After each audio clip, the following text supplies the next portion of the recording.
देखो ये तो हमें पता है कि सुप्रीम कोर्ट ने अपनी न्यू जजमेंट में 3 इयर्स प्रैक्टिस रूल को चेंज कर 1 ईयर प्रैक्टिस रूल कर दिया है टू बिकम अ जज। मगर क्यों?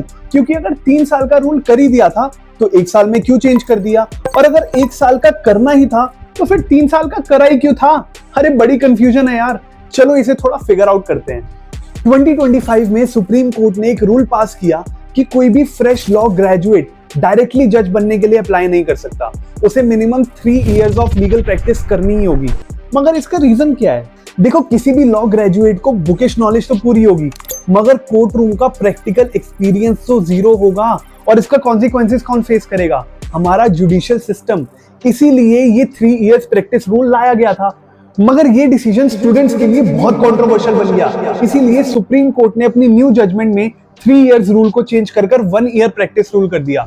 मगर इसमें भी एक ट्विस्ट है। तो अब स्टूडेंट्स को 1 ईयर ऑफ बार प्रैक्टिस करनी पड़ेगी, और अगर उनमें से कोई जज का एग्जाम क्लियर कर लेता है तो उसके बाद उसे 1 year of training as well as 1 year of clerkship करनी पड़ेगी। तो अब आप मुझे बताओ, क्या एक जज के लिए 1 year of advocacy practice enough है, या फिर 3 साल वाला रूल ही ठीक था? कमेंट सेक्शन खुला है, उसमें जल्दी से बता दो।